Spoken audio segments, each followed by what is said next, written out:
करीब 8 महीने बाद दिल्ली में एक बार फिर किसान संगठन इकट्ठा हुए। इस बार जंतर मंतर पर संयुक्त किसान मोर्चा के आह्वान पर महापंचायत हुई। इस महापंचायत के जरिए जंतर मंतर पर जुटे किसानों ने एमएसपी गारंटी, बिजली बिल माफी, गन्ने का बकाया भुगतान समेत 9 मांगें केंद्र सरकार को याद दिलाई हैं। इस महापंचायत को देखते हुए राजधानी में धारा 144 लगा दी गई है और किसानों को रोकने के लिए सिंघू, टीकरी और गाजीपुर बॉर्डर पर पुलिस बैरिकेडिंग भी की गई। लेकिन इसके बावजूद बड़ी संख्या में किसान जंतर मंतर पहुंचने में सफल रहे। किसान संगठन की ओर से कहा गया कि उनका यह प्रदर्शन सिर्फ एक दिन के लिए था, लेकिन अगर केंद्र सरकार ने उनकी मांगे जल्द नहीं मानी तो वो फिर से किसान आंदोलन करेंगे।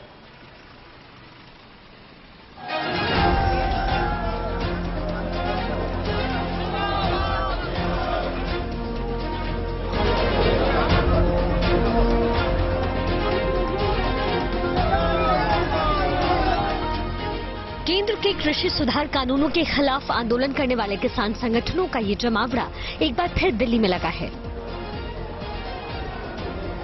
लेकिन इस बार ये जमावड़ा दिल्ली के अलग अलग बॉर्डर्स के बजाय जंतर मंतर पर लगा है।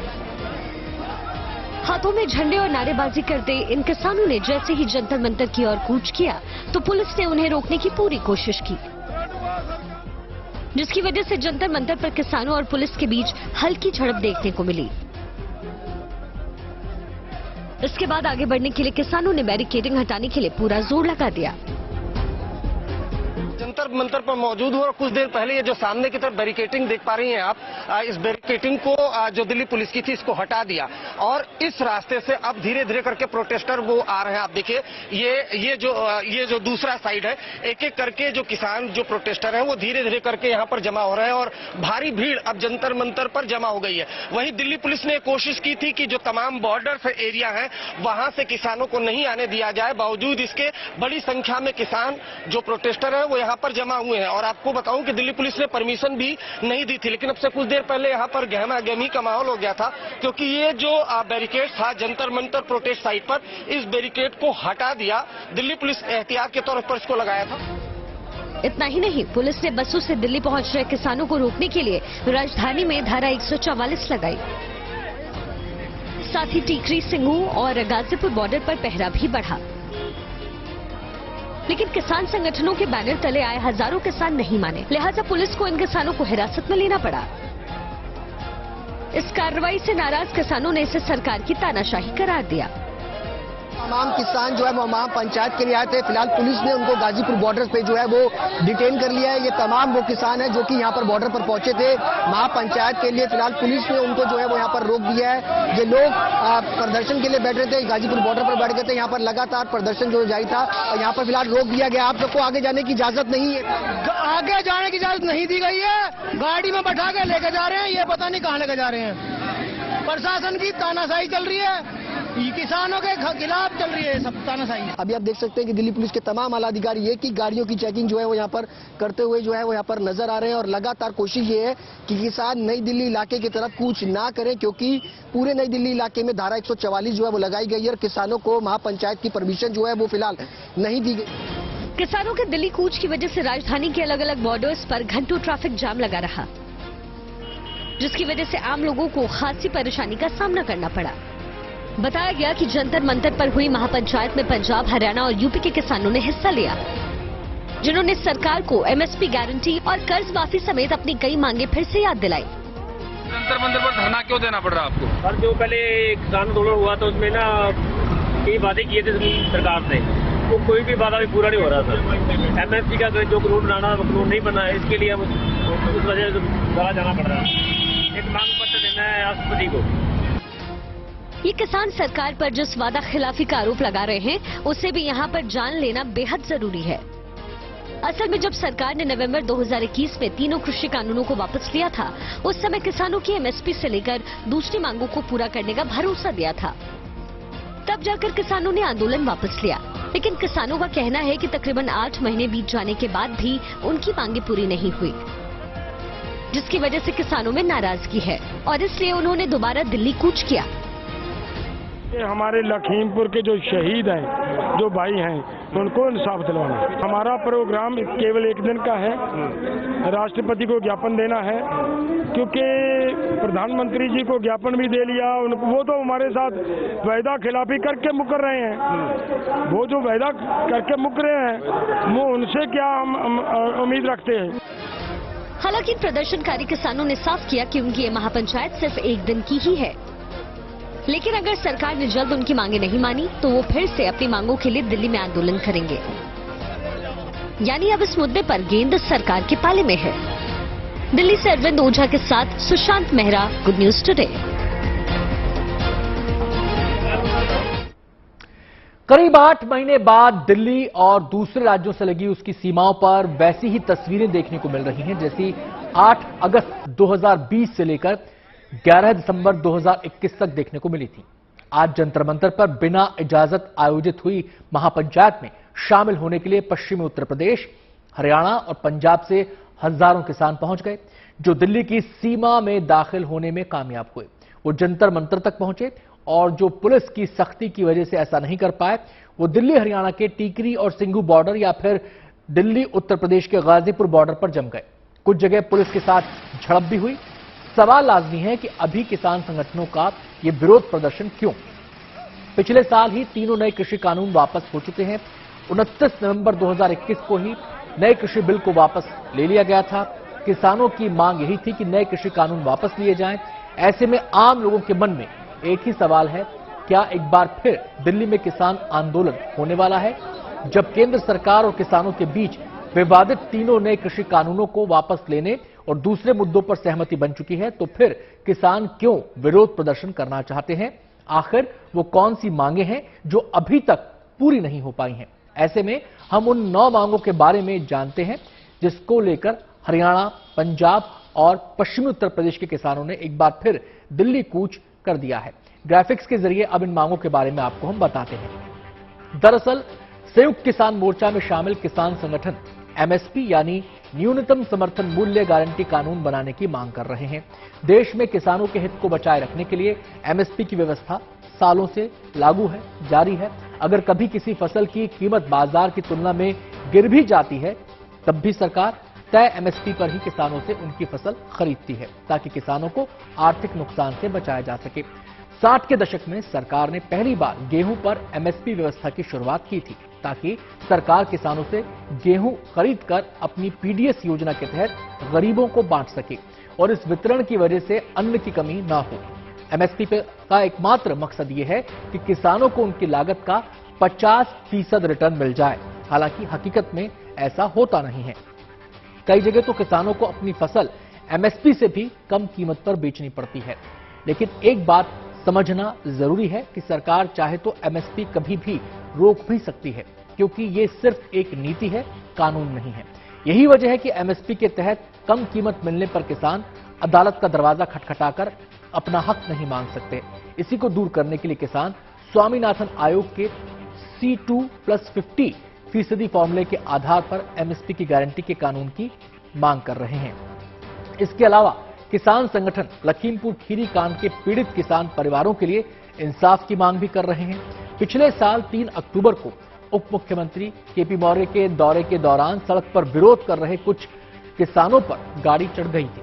आरोप है कि उस गाड़ी में गृह राज्य मंत्री अजय मिश्रा टेनी के बेटे आशीष मिश्रा समेत 4 लोग बैठे थे। गाड़ी की टक्कर से 4 प्रदर्शनकारी किसान मारे गए थे। वहीं एक पत्रकार की भी इस घटना में मौत हो गई थी। आरोपी आशीष मिश्रा फिलहाल जेल में बंद है। अब किसानों की मांग है कि लखीमपुर खीरी मामले में उसके पिता और केंद्रीय गृह राज्य मंत्री अजय मिश्रा टेनी की भी गिरफ्तारी होनी चाहिए। किसानों की एक मांग यह है कि पिछली बार करीब 13 महीने तक चले किसान आंदोलन के दौरान किसानों पर दर्ज किए गए सभी मुकदमे वापस लिए जाएं। दिल्ली में जुटे किसान इलेक्ट्रिसिटी अमेंडमेंट बिल 2022 का भी विरोध कर रहे हैं। किसानों का आरोप है कि बिजली व्यवस्था में सुधार के नाम पर सरकार निजीकरण की दिशा में कदम बढ़ा रही है। इस विधेयक के लागू होने के बाद किसानों को मिलने वाली सब्सिडी भी खत्म हो जाएगी। इसके अलावा किसान संगठन बिजली दर महंगी होने की आशंका भी जता रहे हैं और नियमों को रद्द करने की मांग कर रहे हैं। इसके अलावा गन्ने से जुड़े एमएसपी यानी मिनिमम सपोर्ट प्राइस को भी बढ़ाने की मांग की जा रही है। इसके साथ ही कई राज्यों में गन्ने से जुड़ी बकाया राशि के तत्काल भुगतान का भी मसला बना हुआ है। किसान संगठन प्रधानमंत्री फसल बीमा योजना के तहत बकाया मुआवजे की पेमेंट की भी मांग कर रहे हैं। जंतर मंतर पर जुटे किसान संगठन हर किसान के लिए कर्ज माफी की मांग भी कर रहे हैं। इसके अलावा किसान मोदी सरकार की सेना भर्ती में अग्निपथ योजना लागू करने के भी खिलाफ हैं। संयुक्त किसान मोर्चा का आरोप है कि अग्निपथ योजना का मकसद निजी कंपनियों के लिए सुरक्षा गार्ड तैयार करना है। मोदी सरकार के इस महत्वाकांक्षी योजना को किसान देश की सुरक्षा के अलावा करोड़ों नौजवानों के भविष्य के साथ खिलवाड़ करार दे रहे हैं। किसान संगठन WTO यानी विश्व व्यापार संगठन से भारत के बाहर आने की मांग कर रहे हैं। उनकी सभी मुक्त व्यापार समझौते रद्द करने की भी अपील है। किसान संगठनों की दलील है कि मुक्त व्यापार समझौतों की वजह से उनके सामने बड़ा संकट खड़ा हो रहा है। कृषि उत्पादों पर आयात शुल्क कम या खत्म होने की वजह से वो बाहरी प्रतिस्पर्धा का मुकाबला नहीं कर पा रहे हैं, जिसकी वजह से आजीविका का संकट खड़ा होता जा रहा है। अपनी 9 मांगों के साथ जंतर मंतर पहुंचे किसान मोदी सरकार पर वादा खिलाफी का आरोप भी लगा रहे हैं। एक सुर में उनका दावा है कि करीब 13 महीने तक चले आंदोलन के बाद किसानों से किए गए वादों को केंद्र सरकार भूल चुकी है। महापंचायत के जरिए किसान संगठन सरकार को उसके वादे याद दिलाने के लिए ऐसा कर रहे हैं। किसान संगठनों की 9 मांगों को लेकर हमारे संवाददाता अरविंद ओझा ने किसान नेता शिव कुमार कक्का से बातचीत किया। ये देखते हैं क्या कहना है उनका। हमारे साथ किसान नेता शिव कुमार कक्का हैं, हम उनसे बात करते हैं। सर, ये प्रोटेस्ट क्यों, किस लिए हो रहा है? देखिए, 378 दिन बाद सरकार से हमारा समझौता हुआ था 5 बिंदुओं पर। उन 5 बिंदुओं पर सरकार ने वांछित कार्रवाई नहीं की है। तो वो 5 बिंदु हमारे हैं जो आपको पता है। 2 बिंदु हमारे वो हैं कि खुशहाली का 2 आयाम, ऋण मुक्ति और पूरा दाम। हम चाहते हैं कि पूरे देश को किसानों को ऋण मुक्त किया जाए और C2+50 के हिसाब से MSP का गारंटी का कानून बनाया जाए। लखीमपुर खीरी के मामले में सरकार की ओर से भी कुछ नहीं किया गया है। एक सवाल है, क्या इसमें राकेश टिकैत आपके जो पुराने सहयोगी हैं वो लोग भी शामिल होंगे? क्योंकि कुछ जो आपके पुराने सहयोगी संयुक्त मोर्चा के, उनका कहना है कि उनका प्रोटेस्ट नहीं है। देखिए, पूरा संयुक्त मोर्चा 2 भागों में बटा हुआ है। एक पॉलिटिकल है, एक नॉन पॉलिटिकल है। ये संगठन पूरी तरह से नॉन पॉलिटिकल है। हमारी विचारधारा प्रारंभ से रही है। संयुक्त मोर्चा के समय पर पॉलिटिकल और नॉन पॉलिटिकल ने मिलकर एक संयुक्त मोर्चा बनाया था 3 काले कानून की लड़ाई के लिए। वो 3 काले कानून विड्रॉ हो गए। हम लोग अपने रास्ते पर हैं, वो अपने रास्ते पर हैं। अब तक एक बात साफ हो चुकी है कि इस बार दिल्ली की तरफ रुख करने वाले किसानों की 9 मांगे हैं, लेकिन उनमें जायज कितनी है, ये बात जानते हैं वरिष्ठ पत्रकार योगेश मिश्रा से। किसान जो मांग कर रहे हैं उसमें बहुत सी उनकी नाजायज मांगे भी हैं, थोड़ी सी जायज मांगे भी हैं। जैसे वो लखीमपुर खीरी कांड के किसानों को दोष मुक्त करने की बात कहते हैं, सरकार को करना चाहिए। जब अजय मिश्रा टोनी के बेटे का मामला हाई कोर्ट में चल रहा है, सुप्रीम कोर्ट में चल रहा है, तो आखिर सरकार उन्हें गिरफ्तार क्यों कर सकती, कैसे कर सकती है? किसान कहते हैं MSP दिया जाए। MSP देने के लिए सरकार का कमिटमेंट है। दूसरा, अगर पूरी तरह सारे उत्पादों पर MSP दे दिया जाए तो आप देश के खर्चे के बारे में सोचिए कि दूसरे जगहों के लिए पैसे नहीं बचेंगे। ये किसान नहीं सोच रहा है। किसान ये कह रहे हैं कि अग्निवीर योजना वापस लीजिए, भाई उसमें भर्ती शुरू हो गई है। यह योजना क्यों शुरू हुई, यह जानना जरूरी हो जाता है। जब कारगिल हुआ तो हमारे पास ऐसे जवान नहीं थे जो बहुत तेजी से कारगिल पर चढ़ सकते थे। कारगिल के बाद की रिपोर्ट कहती है कि हमें अग्निवीरों को भर्ती करना चाहिए। हालांकि अग्निवीर नाम नहीं है उसमें, पर जो आज की तारीख में हो रहा है वो सब कुछ है। तो सवाल ये उठता है कि किसान सरकार को फंसाना चाहते हैं, आंदोलन को लंबा खींचना चाहते हैं, सरकार को घुटनों पे लाना चाहते हैं, या अपनी जरूरतों के लिए सरकार को राजी करना चाहते हैं। अगर वो अपनी जरूरतों की सरकार को राजी करना चाहते हैं तो निश्चित तौर से उन्हें अपनी मांगों की फेहरिस्त कम करनी पड़ेगी और जो 9 मांगे हैं इन्हें 3-4 मांगों में तब्दील करना पड़ेगा। और तब्दील करने के साथ साथ यह भी देखना होगा कि देश उनका है। आज वो कहते हैं किसानों का कर्ज माफ हो जाए। किसानों का कर्ज कितनी बार माफ हुआ है? कर्ज माफी को आज देश की जो आर्थिक स्थिति बनेगी उसको भी उन्हें फिर झेलने के लिए तैयार रहना चाहिए।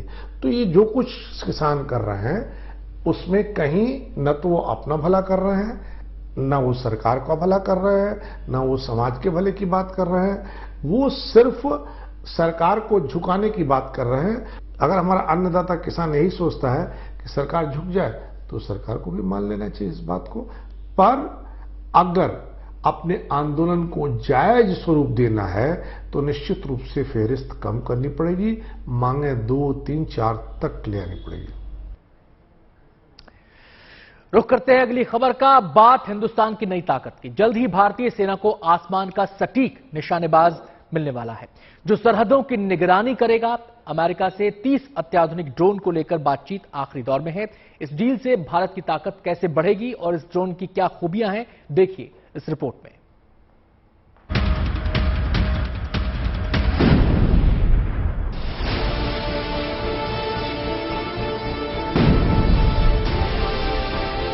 MQ-9B predator drone. ये वही ड्रोन है जिसने काबुल में अलकायदा के चीफ अयमन अल जवाहिरी को ढेर किया था।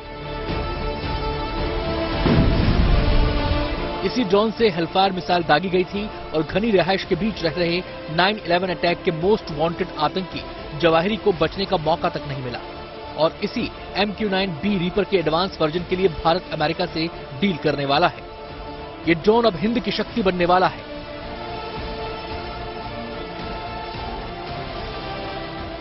ये वही ड्रोन है जिसका इस्तेमाल किया गया अभी रिसेंटली अफगानिस्तान में अल जवाहिरी को निकालने के लिए।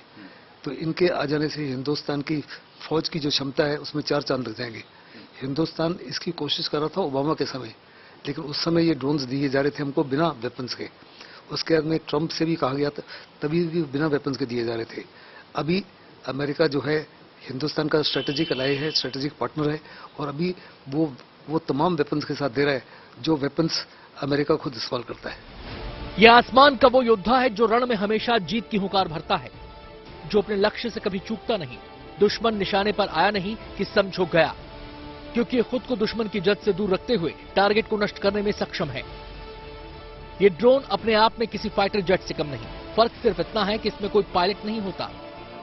इसकी सबसे बड़ी खूबी है कि ये सैकड़ों फीट की ऊंचाई से 35 घंटे तक हवा में दुश्मन के इलाके पर पैनी नजर रखता है।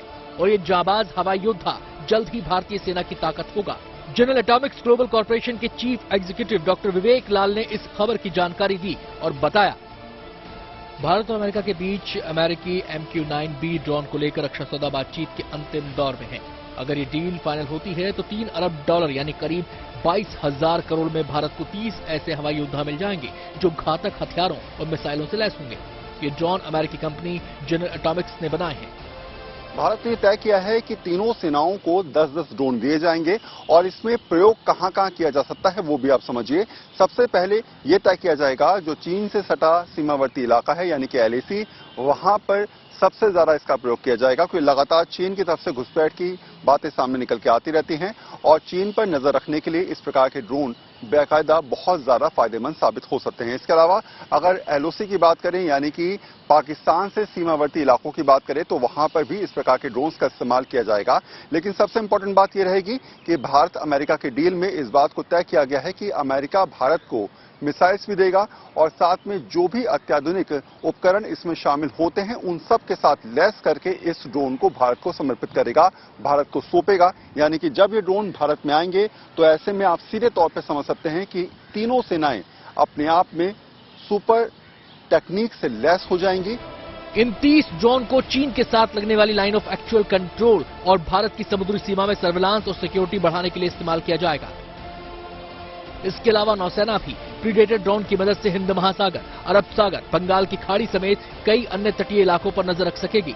खास बात यह है कि इस ड्रोन की मदद से समुद्र के अंदर गहराई में मौजूद पनडुब्बियों पर नजर रखी जा सकती है। साथ ही इसके थर्मल सेंसर कैमरा रात के अंधेरे में होने वाली इंसानी मूवमेंट को पकड़ सकते हैं। ये ड्रोन जो है हंटर किलर ड्रोन है। इसके आ जाने से हमारी तीनों सेना में बहुत जबरदस्त उछाल आएगा। 10 ड्रोन जो है नेवी के लिए लिए जा रहे हैं, 10 एयरफोर्स के लिए, 10 आर्मी के लिए।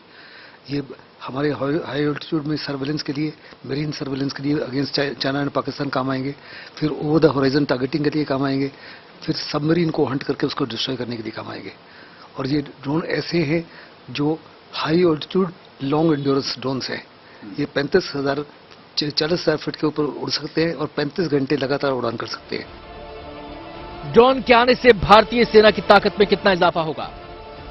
जाहिर है इस ड्रोन के जरिए भारतीय सेना एयर डिफेंस को बेहद मजबूत बनाने वाली है।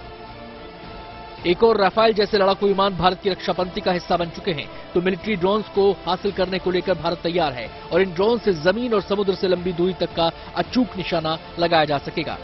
तौर पे हिंदुस्तान की, जैसे कि मैंने कहा, हिंदुस्तान की नेवी की क्षमता जो इंडियन ओशन में बहुत बढ़ाएगी, हिंदुस्तान की एयरफोर्स की क्षमता all over Pakistan and China के खिलाफ बढ़ाएगी और हिंदुस्तान की आर्मी की क्षमता भी बहुत बढ़ाएगी, क्योंकि एक तो लॉन्ग रेंज सर्वेलेंस कर सकता है, लंबी एंड्योरेंस है, ऑल्टीट्यूड में कार्रवाई कर सकता है और इसमें वेपन्स हैं, हेलफायर मिसाइल्स हैं जो one of the most accurate missile है दुनिया की, जिसमें टारगेट को डिस्ट्रॉय किया जा सकता है बिना कोलेटरल डैमेज के। और साथ ही साथ इसमें प्रिसीशन गाइडेड बॉम्ब्स भी हैं जो बहुत बड़े पैमाने पर घातक होंगे चाइना के एयरड्रोम्स के ऊपर, चाइना के हेलीड्रोम्स के ऊपर, चाइना के बख्तरबंद गाड़ियों और टैंक्स और उनके जितने कॉन्सेंट्रेशन है एमुनिशन डंप्स, फ्यूल डंप्स वगैरह के ऊपर। जिस तरह जम्मू कश्मीर में आतंकी साजिश रच रहे हैं, उन पर लगाम कसने के लिए ऐसे ही माकूल हथियार की सेना को जरूरत है। MG MQ-9B ड्रोन भारतीय सेना की ताकत बढ़ाएगा। भारत हिंद प्रशांत क्षेत्र में चीन और पाकिस्तान की हर चाल पर नजर रखने में कामयाब होगा। दिल्ली से वरुण सिन्हा के साथ bureau report, good news today. Predator drone अब तक का सबसे घातक ड्रोन है। इसका इस्तेमाल अमेरिका, अफगानिस्तान, पाकिस्तान, इराक जैसे युद्ध के मोर्चों पर करता आया है और अब इन ड्रोन्स की पावर भारत को भी मिलने वाली है। हालांकि भारत के पास ये ताकत पहले से है। भारतीय सेना ने आपातकालीन खरीद के तहत अमेरिका से लीज पर 2 प्रेडेटर ड्रोन को सेना में शामिल किया था, लेकिन अब इनकी खरीद के बाद ये भारत के जंगी बेड़े में शामिल हो जाएंगे और भारत की जल, थल, नभ हर मोर्चे पर ताकत बढ़ाएंगे। इस ड्रोन की खूबियों की जानकारी के लिए हमारे संवाददाता वरुण सिन्हा ने रक्षा विशेषज्ञ प्रफुल्ल बख्शी से बातचीत की। आइए सुनते हैं क्या बताया उन्होंने। ड्रोन का इस्तेमाल तो पहले टैक्टिकल रीजंस पे हुआ था। ड्रोन का मतलब ये है कि नॉर्मल एयरक्राफ्ट को रिमोट कंट्रोल बना के ड्रोन की तरह इस्तेमाल करते थे, चाहे उससे सर्वेलेंस करा लें, चाहे उससे ट्रेनिंग करा लें, मतलब पायलटलेस होता था, बिना पायलट के फ्लाई करता था, ड्रोन बोलते थे। पर अब धीरे धीरे आपने अगर आप एनसीसी के दौरान एरो मॉडलिंग की हो, अगर वो एरो मॉडल को आप बड़ा बना दीजिए और रिमोट कंट्रोल करिए तो वो ड्रोन है। ड्रोन एग्जैक्टली वैसा ही होता है जैसे कि अगर आपको हम खोल के दिखाएं, ये देखिए, अब रीपर का आप देख रहे हैं, ये एक बड़ा ओवरग्रोन एरो मॉडल की तरह होता है। ये 35,000 से 36,000 फीट तक फ्लाई कर सकता है और 35 घंटे फ्लाई करता है और इसकी स्पीड ज्यादा नहीं होती, 200 250 इतनी स्पीड इसकी रहेगी। पर इसकी एंड्योरेंस देखिए, इसके अंदर कैमरा लगे होते हैं, कैमरे से वो कॉन्स्टेंटली देखता रहता है कि कहां पे आपका दुश्मन छुपा हुआ है। तो ये जो कैमरे से जो फोटो होती है वो नीचे भेजता रहता है ग्राउंड को, और ग्राउंड से वो फोटो जो है अपने इंटेलिजेंस रूम में जाती है। तो लेटेस्ट पोजीशन एनिमी की पता चलती रहती है, ये रिवर को क्रॉस कर रहा है, ये पहाड़ को क्रॉस कर रहा है, और ये कॉन्स्टेंटली फ्लाई करता रहता है। भारत को अमेरिका ने जो प्रॉमिस किया है उसमें 450 किलो के बॉम्ब लगेंगे, तो आपका हेल्पफायर मिसाइल भी लगेगी, बॉम्ब भी लगेगा। अगर वो लेजर गाइडेड बॉम्ब हो तो 1 फीट बाय 1 फीट के टारगेट के ऊपर वो बॉम्ब कर सकते हैं। तो ये फायदा होता है। ये ड्रोन सिर्फ फौज के लिए काम ही नहीं आएंगे, ये पैरामिलिट्री के लिए भी काम आएंगे। Anti naxalite operations, anti terrorist operations, वहां पे भी ड्रोन काम करेंगे, बहुत मुस्तैदी से काम करेंगे। बल्कि उनका तो वहां पे और काम लेना चाहिए, anti terrorist operation in PoK, naxalite operations, कोई भी ऑपरेशन हो, आपको एंटी स्मगलिंग ऑपरेशन, ये सारे के सारे अपनी पैरामिलिट्री फोर्स, पुलिस फोर्स, ये सारे पूरी बॉर्डर की जो चौकस भरनी है, चाहे लड़ाई में हो चाहे पीस टाइम में हो, ये ड्रोन काम आएंगे। और पुलिस ड्यूटीज बहुत अच्छी तरह कर सकते हैं।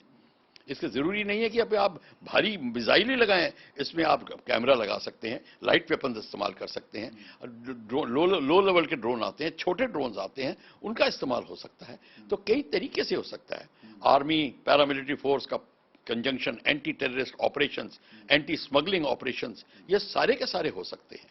एंटी नक्सलाइट ऑपरेशंस, आप कोई भी बात करिए, ड्रोन्स ये चारों तरफ का इसकी उपलब्धियां हैं, इसकी जो क्षमता है वो बहुत बड़ी है और बहुत सारी हैं इसकी क्षमताएं।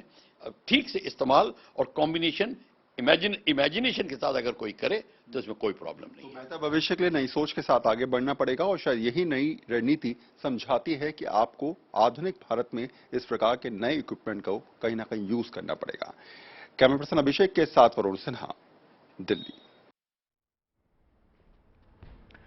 मोदी सरकार 2030 तक भारत को ड्रोन हब बनाने की तैयारी कर रही है। यही वजह है कि ड्रोन क्षेत्र में हिंदुस्तान की ताकत बढ़ाने के लिए मोदी सरकार ड्रोन तकनीक पर भारी निवेश कर रही है। MQ-9B ड्रोन के अलावा भारतीय सेना दुनिया के सबसे बेहतर ड्रोन को सेना का मजबूत हिस्सा बनाने में जुटी है। जानकारों का कहना है कि सरकार की राष्ट्रीय ड्रोन नीति से ड्रोन उद्योग को काफी फायदा हुआ है। फिलहाल देश में 200 से ज्यादा ड्रोन स्टार्टअप्स काम कर रहे हैं। इतना ही नहीं, जिस रफ्तार से भारत आगे बढ़ रहा है उससे अंदाजा लगाया जा रहा है कि अगले कुछ सालों में ड्रोन से जुड़े स्टार्टअप्स 1000 के पार पहुंच सकते हैं। फिलहाल की अगर हम बात करें तो भारत के पास मानव रहित ड्रोन्स, स्टेल्थ टेक्नोलॉजी पर आधारित ड्रोन्स मौजूद हैं। इनकी खूबी है कि ये रडार की पकड़ में नहीं आते। इसके अलावा ड्रोन्स अपने साथ विस्फोटक लेकर उड़ने में सक्षम हैं, जो एयर डिफेंस सिस्टम को चकमा देकर दुश्मन के क्षेत्र में जाते हैं। ड्रोन्स के सिस्टम में फोटो के जरिए टारगेट सेट कर दिया जाता है। टारगेट तक पहुंचने पर ये उस पर विस्फोटक लेकर गिर जाते हैं। इसका इस्तेमाल स्वान ड्रोन सिस्टम में भी किया जाता है। इनकी रफ्तार 130 किलोमीटर प्रति घंटा होती है और 3 किलो तक विस्फोटक ये ले जा सकते हैं। करीब 30 मिनट तक ये उड़ सकते हैं, यानी आधे घंटे में आत्मघाती स्ट्राइक और दुश्मन का काम तमाम। ड्रोन को उनके वेट की क्राइटेरिया पर 5 कैटेगरी में बांटा जा सकता है। पहला है नैनो ड्रोन। ये आकार में छोटे होते हैं, जिनका उपयोग ज्यादातर प्लेइंग टॉयज में किया जाता है। दूसरा है माइक्रो एयर व्हीकल्स ड्रोन, जो नैनो से बड़े होते हैं और इनका उपयोग वीडियोग्राफी के रूप में होता है। इसके अलावा तीसरा है मिनिएचर यूएवी यानी स्मॉल ड्रोन, जो माइक्रो से बड़े होते हैं और इनका वेट 2 केजी से लेकर 25 किलो तक के बीच में हो सकता है, जिसका उपयोग सामान को ट्रांसपोर्ट करने में किया जाता है। इसके अलावा एक मीडियम ड्रोन भी होते हैं, जिनका वजन 25 किलो से 150 किलो के बीच होता है। भारी सामान को ट्रांसपोर्ट करने में ये काम आते हैं। वहीं लार्ज ड्रोन भी होते हैं, जिनका वजन 150 किलो से ज्यादा होता है। ज्यादातर मिलिट्री ऑपरेशंस में उपयोग में लाए जाते हैं। ये साधारण ड्रोन से साइज में बड़े होते हैं। इनका इस्तेमाल दुश्मन देशों की जासूसी करने में भी किया जाता है। हमारे देश में अदालतों में लंबित पड़े मामलों की संख्या करोड़ों में है। अब खबर इसी से जुड़ी हुई, जिस पर कई बार देश की सबसे बड़ी अदालत सुप्रीम कोर्ट और सरकार ने भी चिंता जताई है। इनमें कारोबार से जुड़े मुकदमे भी शामिल हैं, लेकिन कानून मंत्रालय की एक रिपोर्ट में यह दावा किया गया है कि व्यावसायिक मुकदमों के निपटारे में लगने वाला समय करीब 50% कम हुआ है। इसका फायदा यह हुआ है कि हमारे देश में कारोबार करना आसान हुआ है। अब कारोबार से जुड़े केसेस का निपटारा तेजी से होता है। पहले जो केस सालों लटके रहते थे, अब ऐसा नहीं होता। कानून मंत्रालय ने एक रिपोर्ट जारी की है। इस रिपोर्ट के मुताबिक मुंबई में ऐसे मामलों का निपटारा सबसे तेजी से होता है और वहां ऐसे किसी भी मामले को सुलझाने में औसतन 626 दिन लगते हैं, यानी करीब 2 साल। जबकि देश की राजधानी दिल्ली में व्यावसायिक मुकदमे के निपटारे में औसत समय 744 दिन लग रहे हैं, जिसमें फैसले पर अमल भी किया जाता है। जबकि 2020 में 1445 दिन लगते थे, यानी दिल्ली और मुंबई में अब ऐसे केसेस के निपटारे में लगने वाले समय में आधे से भी ज्यादा की कमी आई है। इसी तरह मुंबई में ट्रायल और जजमेंट के लिए औसत समय 306 दिन था, जबकि दिल्ली में 424 दिन लगते थे। 2020 में 1095 दिन लगते थे। रिपोर्ट में आगे कहा गया है कि मामला दर्ज करने का औसत समय भी 45 दिनों से घटकर 15 दिन कर दिया गया है। आपको बताएं, यानी कानून मंत्रालय के इन आंकड़ों से साफ है कि देश में कारोबार की राह साल दर साल आसान हुई है। ईज ऑफ डूइंग बिजनेस को लेकर वर्ल्ड बैंक की रैंकिंग भी इसका जीता जागता उदाहरण है। न्याय और विधि मंत्रालय की वेबसाइट के मुताबिक भारत में लंबित मामलों में, कमर्शियल मामले जो लंबित पड़े हैं, उनमें उनके निपटारों में तेजी आई है। मामला दर्ज कराने से लेकर मामले के डिस्पोजल तक 1400 दिनों से ज्यादा का वक्त लगा करता था, लेकिन और ये 1045 दिन सुनवाई शुरू होने से लेकर मामलों के निपटारे तक लगता था। इसमें वो आते हैं, व्यापारिक डिस्प्यूट होते हैं, चेक बाउंस के मामले होते हैं, या फिर कंपनियों के आपसी समझौतों को लेकर बात होती है। इसे लेकर विश्व अर्थव्यवस्था में, वैश्विक अर्थव्यवस्था में भारत ने तरक्की तो की है। अभी तक सिर्फ यही मार खा रहा था। हमारी जीडीपी तो बढ़ी है, लेकिन न्यायिक मामलों, व्यावसायिक मामलों के अटकाव में अंतर्राष्ट्रीय स्तर पर भारत मार खा रहा था, पीछे था। लेकिन अब उसे भी, उस गैप को भी जल्दी से, तेजी से भरा जा रहा है। गुड न्यूज टुडे के लिए संजय शर्मा, दिल्ली से। सच्ची खबर में अब रुख एक ऐसी खबर का करते हैं जिसमें सामने आया है कि भारतीयों का भरोसा देश में बढ़ा है। ये बात अमेरिकी थिंक टैंक स्टिम्सन सेंटर और पोलिंग एजेंसी सी वोटर ने एक सर्वे में 90% लोगों ने कही है। साथ ही ये दावा भी सर्वे में किया गया है कि कोरोना और किसान आंदोलन जैसे मुद्दों को अच्छी तरह से संभालने की वजह से प्रधानमंत्री नरेंद्र मोदी की लोकप्रियता भी बढ़ी है। यानी भरोसे के मामले में भारत नंबर 1 बना है।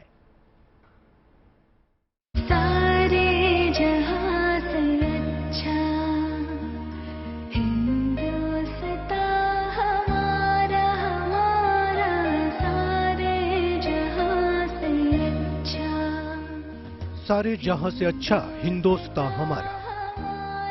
ये हम हिंदुस्तानियों के लिए सिर्फ देशभक्ति गीत नहीं है, इसे ये देश जिताया है। तभी तो देश की मुश्किलों का हल ढूंढने की कोशिश होती है। तमाम सियासी मतभेदों के बीच भी भारतीयता नहीं छूटती।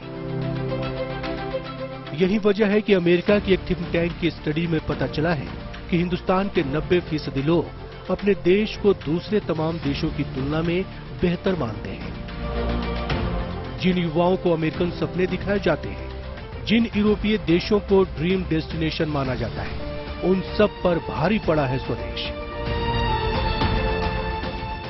अमेरिकी थिंक टैंक स्टिम्सन सेंटर और पोलिंग एजेंसी सी वोटर ने एक सर्वे किया। इस सर्वे में देश के लोगों से तरह तरह के सवाल किए गए।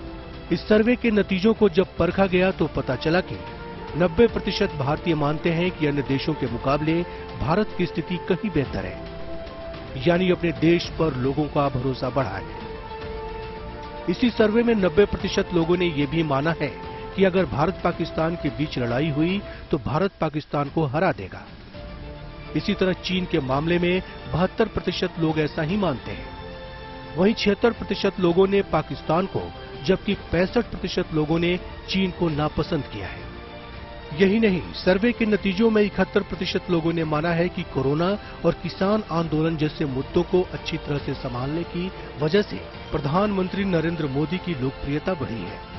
इसके अलावा प्रधानमंत्री मोदी किसी भी लोकतांत्रिक देश के सबसे लोकप्रिय नेताओं में से हैं। एक सर्वे हुआ 13 अप्रैल से 14 मई के बीच में तकरीबन 7000 लोगों से फोन पर बातचीत की गई और ये सवाल पूछा गया कि इस वक्त भारत देश का लोकप्रिय नेता कौन है। तो आपको जानकर हैरानी होगी कि सबने नाम लिया कोई और नहीं बल्कि प्रधानमंत्री नरेंद्र मोदी।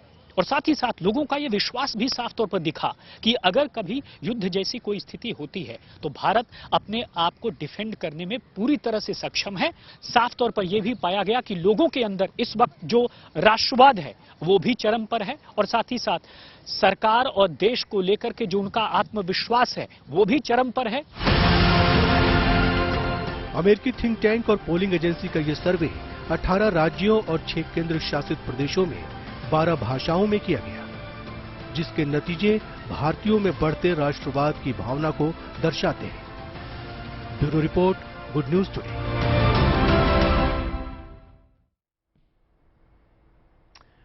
अच्छी खबर, सच्ची खबर में इतना ही। मुझे दीजिए इजाजत।